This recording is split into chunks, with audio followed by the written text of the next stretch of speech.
आज हम पढ़ेंगे कार्बोक्सिलिक एसिड्स के बारे में। ठीक है, कार्बोक्सिलिक एसिड्स जो हैं इनके केस पे क्या होता है, फंक्शनल ग्रुप होता है COOH, है ना। COOH एसिड जो है एसिड्स ग्रुप यहाँ पर प्रेजेंट होता है। और कार्बोक्सिलिक एसिड्स को फैटी एसिड्स भी कहा जाता है। क्यों? क्योंकि इनके हायर मेंबर्स, है ना, जिसमें कि कार्बन की संख्या ज़्यादा है, जैसे स्टीरिक एसिड जिसमें C17H35 COOH है ना। पामिटिक एसिड है जिसमें C17H31 COOH है। और ओलिक एसिड जिसमें C17H33 COOH है। इसका मतलब हायर मेंबर्स जिसमें कार्बन की संख्या ज़्यादा है और COOH ग्रुप तो है ही। तो ऐसे पामिटिक, स्टीरिक या ओलिक एसिड जो कि आपको पता है ऑयल्स और फैट्स में ग्लिसरॉल के साथ क्या बनाते हैं, ट्राइग्लिसराइड्स के रूप में ये उपस्थित होते हैं। मतलब ये एसिड जो हैं ऑयल और फैट्स में मिलते हैं ट्राइग्लिसराइड्स के रूप में, और इसीलिए इनको कार्बोक्सिलिक एसिड्स को फैटी एसिड्स भी कहा जाता है।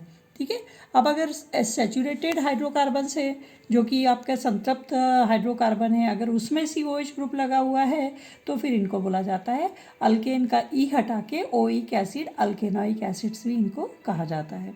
उसके बाद इनका अगर आप नॉमेनक्लेचर करें तो बहुत ही कॉमन नेम से जहाँ ये मिलते हैं उसके आधार पे, अगर ट्राइवियल जो स्टडी है पुराने समय में जो इनका नाम रखा गया कि जहाँ इनकी मिलते हैं उसके आधार पे, जैसे अगर वो फॉर्मिका लाल चींटी में मिलते हैं तो फॉर्मिक एसिड हो गया, अगर वो सिरका या एसीटम में मिलते हैं तो एसिटिक एसिड हो गया, या फिर अगर वो बटर में मिलता है तो फिर आप क्या करोगे, ब्यूटारिक एसिड उसको बोल दिया। तो शुरू में इनके नाम उस आधार पे रखे गए जैसा कि इनकी जहाँ पर ये मिलते थे उस आधार पे इनके नाम रखे गए। दूसरी हमारी डिराइव्ड पद्धति जो होती है उसमें हम क्या करेंगे, एक एसिड है जैसे एसिटिक एसिड। अब CH3COOH होता है एसिटिक एसिड। अब एसिटिक एसिड के 2 हाइड्रोजन को आपने रिप्लेस कर दिया CH3 ग्रुप के, तो आप क्या बोलोगे, इसको एसिटिक एसिड में चेंज हुआ तो डाई मिथाइल एसिटिक एसिड बोल दिया। तो ये डिराइव्ड नेम आपने कह दिया कि एसिटिक एसिड के दूसरे व्युत्पन्न बने तो डाई मिथाइल एसिटिक एसिड हो गया। या फिर आपने क्या किया, ये तो एसिटिक एसिड है ही, है ना, और ये जो है आपके पास आइसोप्रोपाइल ग्रुप यहाँ लग गया तो ये आइसोप्रोपाइल, और ये एसिटिक एसिड तो आइसोप्रोपाइल एसिटिक एसिड हो गया। तो इस तरीके से किसी एक एसिड के साथ उसमें क्या चेंजेस आ रहे हैं, क्या क्या ग्रुप वहाँ पर रिप्लेस होकर हाइड्रोजन को लग रहे हैं, उसके आधार पर भी इस तरह से नाम रखे जाने लगे।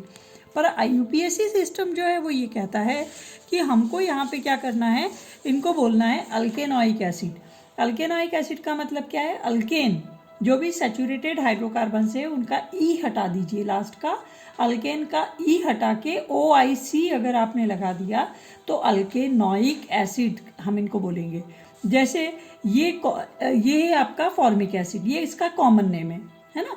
अब फॉर्मिक एसिड में आपके पास क्या हो गया, एक कार्बन है इसलिए इसको बोलेंगे मिथेनोइक एसिड। यहाँ आपके पास एसिटिक एसिड जो है जिसमें 2 कार्बन है इसलिए ये हो जाएगा इथेनोइक एसिड। और अगर आपके पास 3 कार्बन है तो आपने इसको प्रोपियोनिक एसिड है, और यहाँ आप प्रोपेनोइक एसिड आप बोलेंगे। 4 कार्बन है तो नॉर्मल ब्यूटारिक एसिड आपने बोला, या फिर आप क्या बोलेंगे, ब्यूटेनोइक एसिड। ब्यूटेन का ई हटा के OIC लगा दिया, ब्यूटेनोइक एसिड। या फिर हमने क्या किया है, इसमें एक इस पूरे इसमें हमने चेंज कर दिया, इसमें एक मिथाइल ग्रुप जो है वो हमने इधर साइड में जोड़ दिया। तो यहाँ आपके पास आइसोब्यूटारिक एसिड हो गया। आइसोब्यूटारिक एसिड को हमने क्या किया, एक मिथाइल ग्रुप वहाँ से हटा के हमने यहाँ जोड़ दिया था, इसलिए वो क्या हो जाएगा 2 मिथाइल, ये जैसे 1 और 2, तो ये CH है ना, तो इस पर एक CH3 ग्रुप यहाँ लगा हुआ है नीचे, है ना। हाइड्रोजन, इसका हाइड्रोजन, ये वाला CH2 ग्रुप का एक हाइड्रोजन हटके अगर वहाँ मिथाइल लगा दिया तो ये 1 कार्बन, ये 2 कार्बन, और वहाँ मिथाइल आ गया तो 2 मिथाइल, और ये क्या हो जाएगा, प्रोपेनोइक एसिड। वही ब्यूटारिक एसिड है, उसमें चेंज करके अगर आपने मिथाइल ग्रुप को चेंज कर दिया, उसको हटा के आपने यहाँ लगा दिया सेकेंड कार्बन पे, तो 2 मिथाइल, एक आपके पास एक मिथाइल ग्रुप ब्यूटेन वाला उधर कम हो गया, उधर तो प्रोपेनोइक एसिड हो गया, तो 2 मिथाइल प्रोपेनोइक एसिड हो गया। तो कुल मिला के IUPAC सिस्टम में आपके ई हटाना है अल्केन का, और उसकी जगह ई को हटा के OIC अल्केनोइक एसिड आपको बनाना है। ठीक है, अब ये आइसोमरिज्म जो दिखाते हैं वो कौन कौन से आइसोमरिज्म दिखाते हैं, ये जो आइसोमरिज्म दिखाते हैं वो चेन आइसोमरिज्म, श्रृंखला, या फिर वो पोजीशन आइसोमरिज्म जिसमें फंक्शनल ग्रुप अपना पोजीशन चेंज करेगा, या फिर फंक्शनल आइसोमरिज्म जिसमें कि क्रियात्मक समूह ही बदल जाएंगे। जैसे एक बहुत अच्छा एग्जांपल इन्होंने दिया है लॉन्गेस्ट चेन का, जैसे कि पेंटेनोइक एसिड, 5 कार्बन यहाँ पर हैं तो पेंटेनोइक एसिड हो गया। अब अगर इसी में जैसे अभी हमने ऊपर चेंज किया था वैसे ही किसी भी एक मिथाइल ग्रुप को हटा के इधर साइड वाली चेन पे लगा दीजिए। तो यहाँ पे आपने कहीं उसको चेंज कर दिया तो वो क्या हो जाएगा, सीधी चेन में 4 कार्बन है और ये वाला जो है वो क्या हो जाएगा, 2 मिथाइल ब्यूटेनोइक एसिड, और इसलिए 2 मिथाइल ब्यूटेनोइक एसिड हो गया। तो यहाँ श्रृंखला में चेंज आया है, एसिड ग्रुप की पोजीशन में चेंज नहीं आया है, इसलिए इसको चेन आइसोमरिज्म कहेंगे कि एक ही मॉलिक्यूलर फॉर्मूले से हमने 2 अलग अलग स्ट्रक्चर्स बना लिए। ठीक है, उसके बाद है पोजीशन आइसोमरिज्म। पोजीशन आइसोमरिज्म में हमेशा क्या होता है, जो भी फंक्शनल ग्रुप होता है वो अपनी पोजीशन चेंज करता है। ठीक है, अभी जैसे COH ग्रुप एंड वाले कार्बन पर है और अभी यहाँ पर जैसे कि ये कितना है, पेंटेनोइक एसिड के लास्ट वाले में है। अब ये COH ग्रुप हम बीच वाले किसी कार्बन पे लगा दें तो जहाँ COH ग्रुप है वहीं से नंबर 1 स्टार्ट हो जाएगा।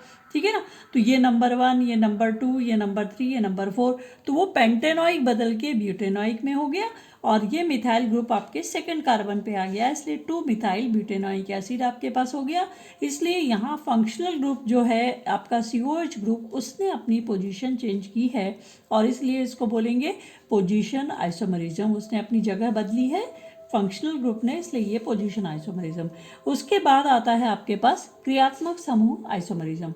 ये क्रियात्मक समूह आइसोमरिज्म आपने बहुत सारे एग्जांपल्स पहले भी पढ़ चुके हो कि मॉलिक्यूलर फॉर्मूला हमारे पास एक है, मॉलिक्यूलर फॉर्मूला हमारे पास C3H6O2 है। अब हम इससे कितने स्ट्रक्चर्स बना सकते हैं, ठीक है ना।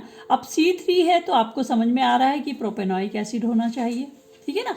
तो ये प्रोपेनोइक एसिड हो गया और अभी इस प्रोपेनोइक एसिड में आपने क्या किया, एक हाइड्रोजन जो है वो यहाँ से आपने ये CH2 ग्रुप जो है इधर का हाइड्रोजन आपने इसको हटा दिया और इस CH2 को ये CH2 ग्रुप यहाँ ले आया आप, ठीक है। तो ये CH3 में कन्वर्ट हो गया और इसलिए यहाँ पे क्या हो गया, CH3COOCH3। अब देखिए अगर ये नहीं होता तो ये कंपाउंड क्या होता है, एसिटिक एसिड होता, और ये मिथाइल ग्रुप है इसलिए मिथाइल एसीटेट कहलाएगा, क्योंकि आपने मिथाइल ग्रुप लगाया है यहाँ पे, इसलिए ये मिथाइल एसीटेट हो गया। और उसी तरीके से यहाँ पे अब आपने क्या किया है कि ये CH3CH2 ग्रुप जो पूरा का पूरा था उसको आप यहाँ ले आए, ठीक है। अगर आप यहाँ ले आए तो यहाँ पर आपके पास क्या हो जाए, ये आपके पास अगर ये नहीं है तो ये क्या है, formic acid, HCOH formic acid होता। उस फॉर्मिक एसिड में H को रिप्लेस करके आपने C2H5 लगा दिया, इसलिए क्या हो जाएगा, इथाइल फॉर्मेट।